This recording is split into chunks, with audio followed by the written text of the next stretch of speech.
नमस्कार एंड जय हिंद। तो ये खबर आप सभी ने कहीं ना कहीं सुनी होगी कि कल्पक्कम के एक न्यूक्लियर पावर प्लांट ने क्रिटिकलिटी अचीव कर लिया है।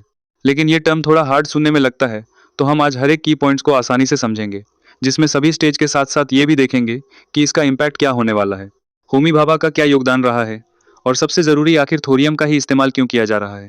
सबसे पहले हम स्टेज 1 की बात करते हैं, जो कि heavy water based power plant होता है, जिसमें नेचुरल यूरेनियम का यूज़ किया जाता है और बाय प्रोडक्ट के रूप में इससे प्लूटोनियम 239 बाहर आता है। अब स्टेज 2 जो होता है वो फास्ट ब्रीडर रिएक्टर पर बेस्ड होता है, जिसमें स्टेज 1 के बाय प्रोडक्ट प्लूटोनियम को फ्यूल के रूप में यूज़ किया जाता है और यह यूरेनियम को ज़्यादा से ज़्यादा प्लूटोनियम में कन्वर्ट करता है और इसी को ब्रीडिंग फ्यूल कहते हैं।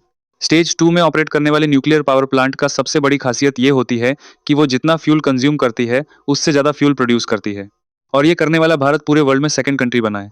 इससे पहले सिर्फ ये रशिया करता आया है, चीन और यूएसए भी ये नहीं कर पाए हैं। वजह जो भी हो, अब देखते हैं कि इसका इम्पैक्ट हमारे देश के फ्यूचर पर क्या पड़ेगा।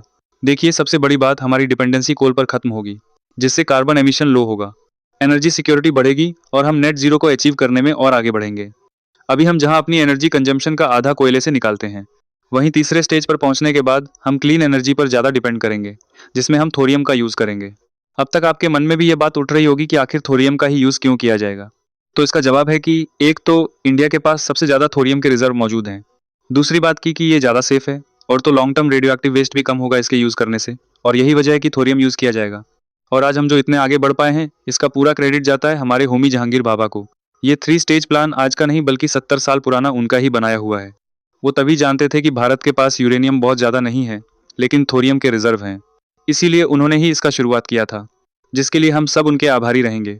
अब आपके लिए एक सवाल कि इंडिया का पहला न्यूक्लियर पावर प्लांट कब खोला गया था और उसका नाम क्या था।